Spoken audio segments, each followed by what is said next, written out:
나는 오랫동안 말하지 않았다. 말하지 않는 것이 미덕이던 시대에 태어났고 말하지 않아야 살아남을 수 있었던 집에서 자랐다.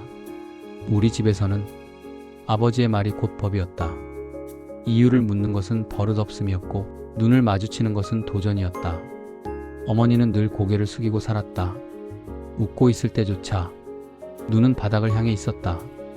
나는 그런 어머니의 등을 보며 자랐다. 딸이라는 이유로 세상은 허락되지 않았다. 오빠들은 학교에 다녔고 나는 부엌으로 갔다. 여자는 글자만 알면 된다. 아버지는 그렇게 말했다. 그래서 나는 내 글자만 배웠다. 내 이름을 쓰는 법, 남편 이름을 쓸 준비를 하는 법. 꿈이라는 말은 우리 집에 없었다. 17살이 되던 해 그 남자를 만났다.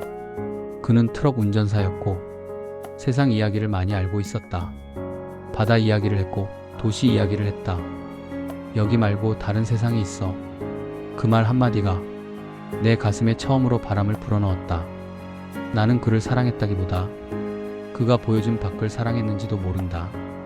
결혼은 구원이자 탈출처럼 보였다. 아버지는 반대하지 않았다. 딸 하나 줄어드는 것이 부담이 아니었기 때문이다. 결혼식 전날 밤 집에는 웃음이 있었다. 음식 냄새가 났고 사람들의 말소리가 오갔다. 그런데 아버지는 말이 없었다. 담배를 피우며 나를 오래 바라봤다. 그 시선을 나는 평생 잊지 못한다. 모두 잠든 밤 아버지는 내 방에 들어왔다. 내일이면 다른 남자의 여자가 되는구나. 그 말이 끝이었다. 그날 밤 나는 딸도 아니었고 사람도 아니었다. 소리는 막혔고 몸은 눌렸고 시간은 멈췄다. 기도했다. 빨리 끝나게 해달라고. 끝났을 때 아버지는 아무 일도 없다는 듯 옷을 고쳐 입고 말했다. 이제 알았겠지. 내일 창피 당하지 말아라.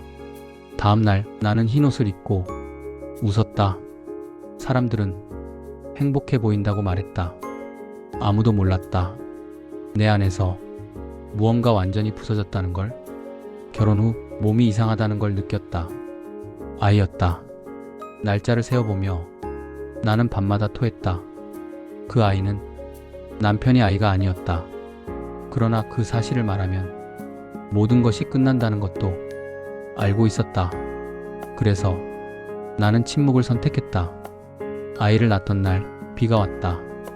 아이의 울음소리가 들렸을 때 나는 처음으로 울었다. 기적처럼 그 아이는 예뻤다. 깨끗했고 아무 죄도 없었다. 그 순간 알았다. 이 아이는 지켜야 한다고. 아버지는 아이를 보러 오겠다고 했다. 나는 두려웠다. 그래서 도망쳤다. 남편을 설득했고 도시로 떠났다. 가난했다. 방 하나에 여러 가족이 살았다. 나는 타마를 팔았다. 손은 늘 뜨거웠고 허리는 늘 아팠다. 그래도 아이의 웃음 하나면 하루를 버틸 수 있었다. 그러나 과거는 나를 놓아주지 않았다. 아버지는 나를 찾아냈다. 보지 않으면 모든 걸 말하겠다. 그 협박은 내 삶 전체를 겨눴다. 결국 남편은 알게 되었다. 그날 밤 나는 처음으로 모든 것을 말했다. 바닥에 무릎을 꿇고 말했다. 끝까지 들은 남편은 오래 침묵했다. 그리고 말했다. 아이에게는 아버지가 필요해. 그 아버지는 나야. 그날 이후 나는 처음으로 숨을 쉬었다. 아이는 하루가 다르게 자랐다. 첫돌이 되던 날 작은 손으로 비틀거리며 걸었다. 엄마, 나를 향해 달려오는 그 작은 몸을 받아 안았을 때 세상 모든 것이 용서되는 것 같았다. 3살이 되었을 때 아이는 처음으로 그림을 그렸다. 크레용으로 종이 위에 동그라미를 그렸다. 엄마, 이거 해. 해. 그 웃음이 너무 밝아서 나도 모르게 눈물이 났다. 이 아이는 나와 다르게 자라고 있었다. 두려움 없이, 억압 없이 자유롭게 5살 유치원에 가기 시작했다. 작은 가방을 메고 나가는 뒷모습을 보며 나는 울었다. 유치원에서 돌아온 날 아이는 신이 나서 말했다. 엄마, 선생님이 내 그림 예쁘대. 아이가 보여준 그림에는 세 사람이 그려져 있었다. 엄마, 아빠, 나. 손을 잡고 웃고 있는 세 사람. 남편이 그림을 보며 말했다. 우리 딸 천재네. 그리고 나를 보며 조용히 웃었다. 그 미소가 말했다. 우리는 가족이야. 7살 초등학교에 입학했다. 입학식 날 나는 처음으로 학교에 갔다. 새 책가방을 메고 당당히 걸어 들어가는 딸을 보며 나는 내 어린 시절을 떠올렸다. 나는 학교에 가본 적이 없었다. 책가방을 메본 적도 없었다. 그러나 내 딸은 달랐다. 학교에서 돌아온 날 아이가 물었다. 엄마는 학교 다녔어? 순간 대답이 막혔다. 엄마는 학교를 많이 못 다녔어. 왜? 옛날에는 여자아이들이 학교를 잘 못 갔거든. 아이는 이해할 수 없다는 표정을 지었다. 그럼 글은 어떻게 배웠어? 엄마는 글을 잘 몰라. 아이는 놀란 표정으로 나를 봤다. 그럼 내가 가르쳐 줄게. 그날부터 아이는 내 선생님이 되었다. 학교에서 배운 것을 집에 와서 나에게 가르쳐 주었다. 나는 딸에게 한글을 배웠다. 50살이 넘어서 9살 아이는 처음으로 꿈에 대해 말했다. 엄마, 나는 커서 선생님이 될 거야. 선생님? 응. 우리 선생님처럼 아이들을 가르치고 싶어. 그 말을 들으며 나는 깨달았다. 이 아이에게는 꿈이 있었다. 나에게는 허락되지 않았던 것. 나는 딸의 머리를 쓰다듬으며 말했다. 그래. 너는 멋진 선생님이 될 거야. 엄마도 그렇게 생각해? 엄마가 제일 잘 알아. 넌 뭐든 할 수 있어. 10살이 되던 해 아이는 그림 대회에서 금상을 받았다. 시상식에 가는 날 나는 처음으로 학교 강당에 앉았다. 다른 부모들 사이에서 나는 작아지는 것 같았다. 그러나 내 딸의 이름이 불렸을 때 나는 그 누구보다 자랑스러웠다. 엄마, 내가 1등 했어. 상장을 들고 뛰어오는 딸을 안으며 나는 속으로 말했다. 고맙다. 이렇게 자라줘서. 12살 사춘기가 시작되었다. 아이는 점점 말이 적어졌다. 학교에서 돌아오면 방문을 닫고 혼자 있는 시간이 많아졌다. 괜찮아? 응. 나는 불안했다. 나처럼 말을 삼키는 아이가 되는 건 아닐까? 그러나 며칠 후 아이가 먼저 말했다. 엄마, 나 친구들이 놀린다고 했잖아. 근데 오늘 내가 말했어. 그래서 어쩌라고? 나는 나야. 그랬더니 애들이 조용해졌어. 나는 딸을 안았다. 잘했어. 정말 잘했어. 이 아이는 나보다 강했다. 말할 줄 알았다. 자신을 지킬 줄 알았다. 15살 새 동네에 적응하는데 시간이 걸렸다. 친구들과 떨어져야 했고 새로운 학교에 가야 했다. 여기 싫어. 미안해. 왜 미안해? 엄마 잘못 아닌데.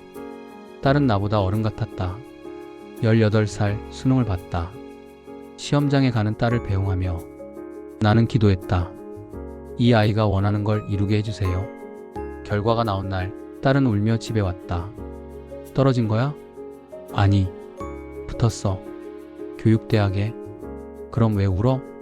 기뻐서. 엄마, 나 선생님 될 수 있어. 나는 딸을 안았다. 우리는 함께 울었다.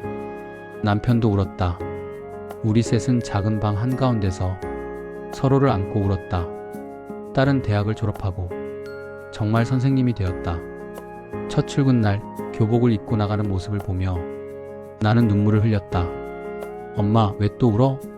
그냥 너무 자랑스러워서. 딸은 나를 안아주며 말했다. 엄마, 나도 엄마 자랑스러워. 엄마는 나한테 세상에서 제일 강한 사람이야. 딸이 25이 되던 해 나는 결심했다. 진실을 말하기로. 어느 주말 저녁을 먹고 차를 마시며 나는 입을 열었다. 얘야, 엄마가 할 말이 있어. 나는 모든 것을 말했다. 어린 시절 침묵 속에서 자란 것, 결혼 전날 밤 일어난 일, 아버지가 한 일, 그리고 내가 누구의 딸인지. 딸은 한참을 울었다. 그리고 일어나 나를 안았다. 엄마, 미안해. 엄마가 이렇게 큰 고통을 혼자 견뎠다는 게 미안해서. 딸은 물러나 내 눈을 봤다. 엄마, 나는 알아. 아빠가 누구든 나는 엄마 딸이야. 그리고 저기 계신 분이 내 아빠야. 남편을 향해 고개를 돌렸다. 아빠 사랑해요. 나를 진짜 딸처럼 사랑해줘서 고마워요. 남편은 울고 있었다. 딸이 30이 되던 해 결혼했다. 좋은 사람을 만났다. 존중해주는 사람. 2년 후 딸은 엄마가 되었다. 손주를 안았을 때 나는 울었다. 딸도 울었다. 엄마, 이제 이해가 돼. 엄마가 나를 지키려고 왜 그렇게 싸웠는지 이 아이를 보니까 알겠어. 우리는 함께 아이를 안았다. 세 세대의 여자들. 손녀가 자라며 딸이 말했다. 엄마, 나는 우리 딸한테 할머니 이야기를 해줄 거야. 할머니가 얼마나 강한 사람인지, 할머니가 얼마나 나를 사랑했는지, 그리고 이 아이는 자유롭게 키울 거야. 할머니가 못 가진 것, 엄마가 못 가진 것 모두 가질 수 있게. 나는 딸의 손을 잡았다. 너는 좋은 엄마가 될 거야. 엄마가 가르쳐 줬잖아. 사랑으로. 이 이야기는 비극의 기록이 아니다. 이 이야기는 가부장제와 침묵, 두려움 속에서도 아이를 선택하며 끝까지 살아남은 한 어머니의 기록이다. 그리고 나는 오늘 처음으로 말한다. 나는 무너졌지만 사라지지 않았다. 나는 침묵했지만 포기하지 않았다.